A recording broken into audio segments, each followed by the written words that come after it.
Nerdie Sports, Nerdy Bunch audience. I'm your host, Tim, and welcome back to the third part of a three-part NBA free agency live reactions podcast. I'm your host, Tim of Nerdie Sports. In part 1 and 2, Scotty was able to join me. In part 1, we mainly talked about the recent trades in the NBA. The Chris Paul to the Golden State Warriors, Jordan Poole to the Washington Wizards, Bradley Beal to the Phoenix Suns. There's a lot going on. Even Kristaps Porzingus is now with the Boston Celtics. Mr. Dingus Pingus, as the New York Knicks fans called him at NBA draft night many, many years ago. And this boy slams. I love that deal the most, honestly. You also had Marcus Smart to the Memphis Grizzlies. There's a lot going on. In part 2, we delved in a little bit more of the NBA free agency. At that point, it was 6 p.m. when the NBA free agency started. Right now, it's 9 p.m. Eastern. So 3 hours later, a lot's gone on since that first part. Scotty had to go, so I'm just doing this part solo, but I'll keep it quick and get to the point. Kyrie Irving was definitely the biggest deal of the second hour and third hour. Right now, it's been 3 hours since it started. Kyrie Irving re-signed with the Dallas Mavericks. He's going to team up with Luka Doncic once again. They only played 20 games together last season. Kyrie played 3 seasons with the Nets, and he signed a 3-year deal with the Mavericks. I think it was $126 million. Pretty decent deal for a guy like that. I mean, DeAndre Ayton signed for $133 for 4 years to re-sign with the Suns. So that shows the difference in age, honestly. But Kyrie brings a lot of turmoil, but he's at least one of the most gifted, talented, almost like emotionally driven players. He's definitely a one-on-one, plays at the beat of his own drum, but that man's incredibly talented. It's a little your turn, my turn with Luka, but I like that they're at least giving it a shot.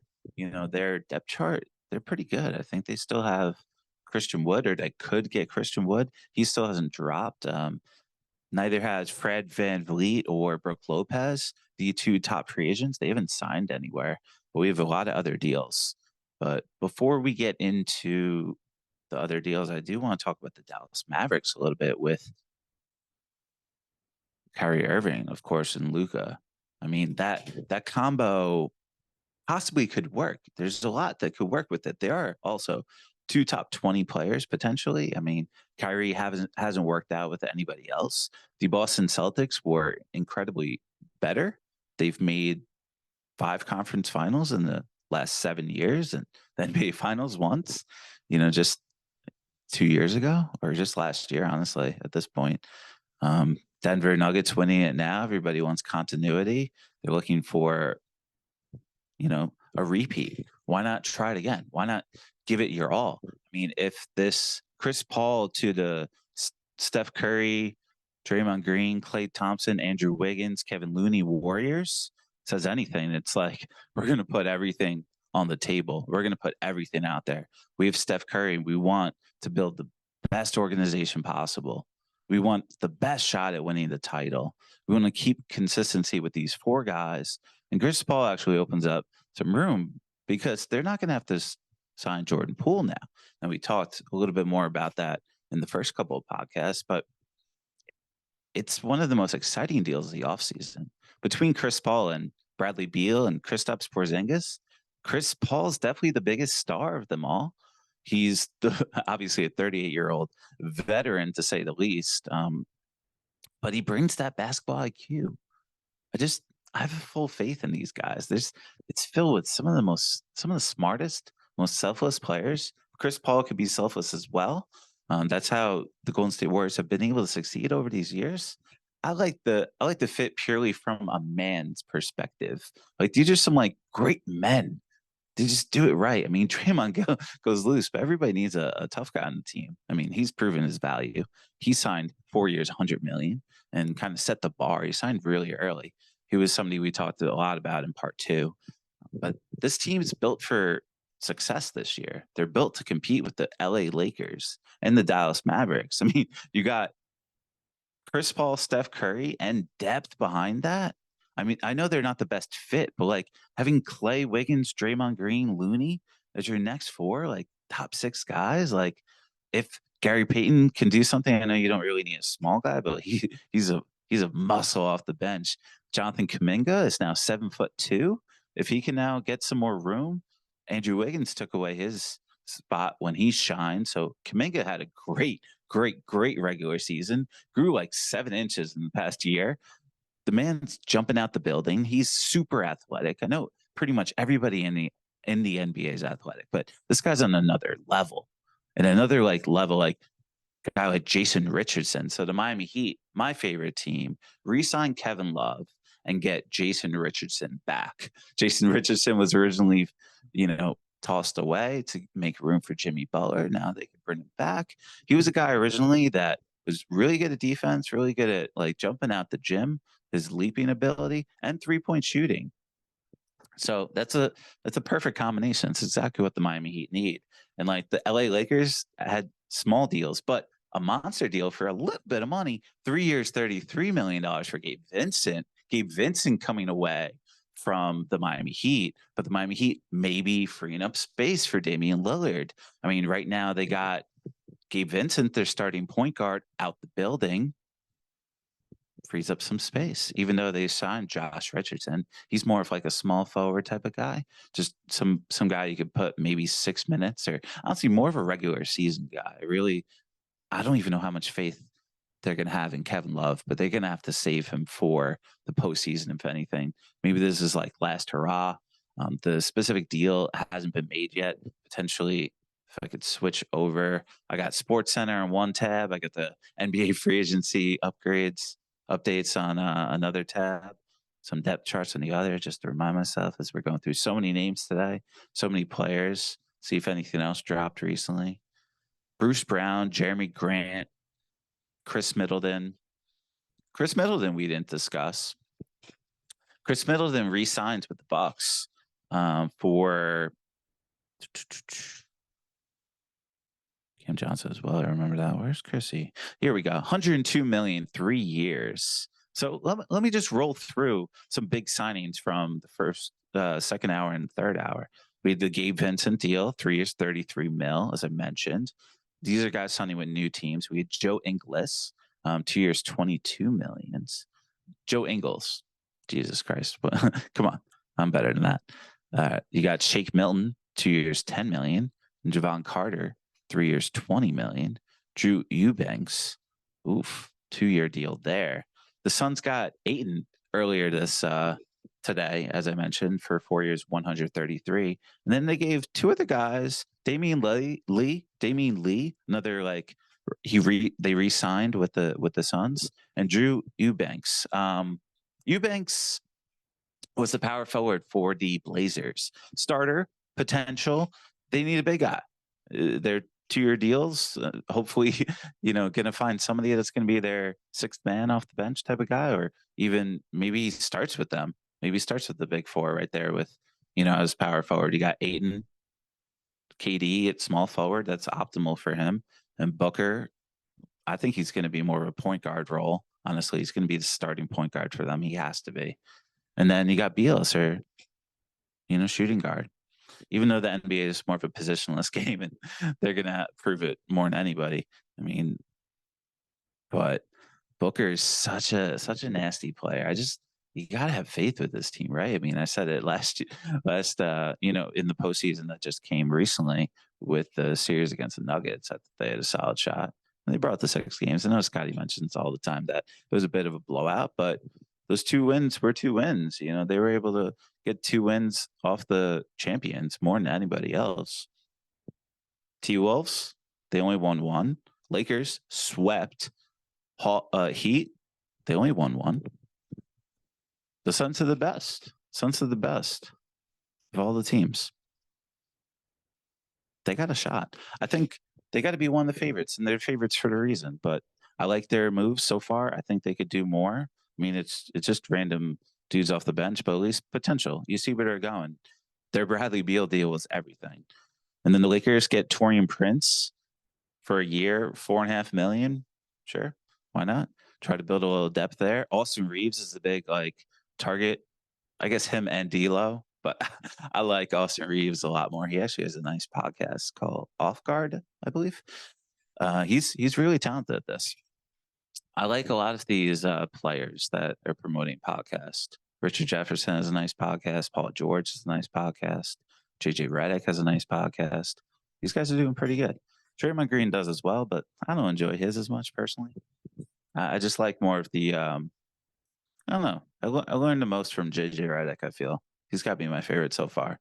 And Richard Jefferson's just a funny guy overall. Him and Channing Frye. That's a great combo. It's a great combo.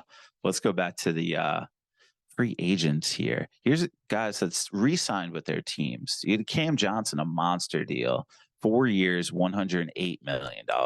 Herb Jones, 4 years, $54 million. Chris Middleton, 3 years, $102 million. Jakob Poeltl, 4 years, $80 million. And Kobe White, 3 years, $40 million. A bunch of role players around there. I think Cam Johnson's the most notable name, second to Chris Middleton. But yeah, let's focus on those guys a little bit. So Cam Johnson, first of all. Mikal Bridges is their main guy, and the Nets are doubling down on this combination. They liked what they saw in the postseason. They definitely are star away, as Scotty opened up the first podcast with, talking about his Brooklyn Nets, his favorite team. But they're doubling down. It seems like a lot of guys are getting that like 4-year, $100 million range. Draymond Green signs for it, and everybody kind of adjusts after that. Even Jakob Poeltl's deal for $80 million kind of says that too.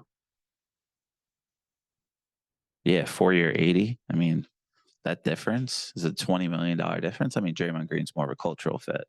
Plus, it was a little bit of a pay cut from what he originally could have signed with his player option. So him taking the player option opens up a little bit of space, which is good when you bring a guy like Chris Paul in. You're going to have to pay him something. The guy that's going to get like 30 minutes a game, hopefully. I know everybody's saying he's going to come off the bench, but I think Chris Paul could start with Steph. That'd be cool. Maybe like they play really small. Draymond Green at power forward, Klay Thompson, Steph Curry, Chris Paul, and Wiggins. That's a nice starting five. You get Looney off the bench. Then in certain situations for big boy teams like the Lakers and the Nuggets, you get Looney starting. Maybe I know I said before, but they're going to figure it out. Like those guys are going to be able to be selfless enough to come off the bench. Let's wrap it up with a little Chris Middleton. So the old team, as Scotty and I keep mentioning, 34-year-old Drew Holiday. You got Giannis getting older every day, just like anybody else.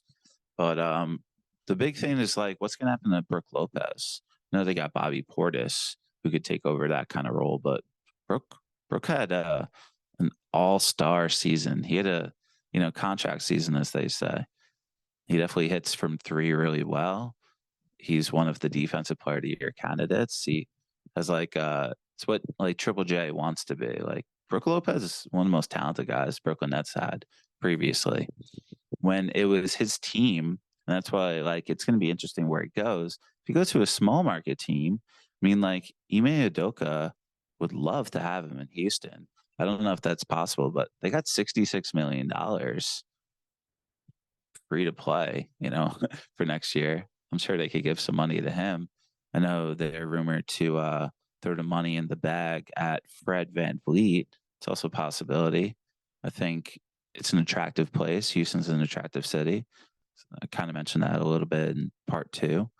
But I just want to kind of wrap up the night, let everybody know about some of the later deals that happen. Scotty and I are definitely going to jump back on, just trying to see if anything else happening here. He definitely want to talk a lot more about Kyrie. So I think I'm going to save a lot of my thoughts for when Scotty joins us again. But Nerdie Sports audience, I just want to finish off with part three, talk to you about some of the later deals and, my few thoughts on them.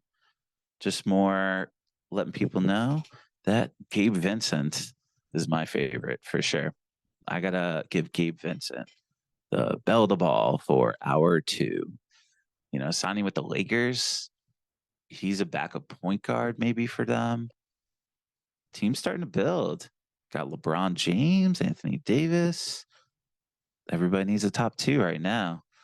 And that's what's so fascinating about the Luke and Kyrie. They're just going to figure it out. They're going to figure out what they really want, what they really need, build around them defensively. They're definitely going to have to build around more defensive players, which is so tough. Like, I know they had to get rid of Cam Johnson and Mikal Bridges, that core. That's what's cool. Like, the Nets are really going to figure out what's going to happen there. But like, they really need those guys right now. Like, it would have been nice to just sign Kyrie. Like, somebody could just sign Fred VanVleet.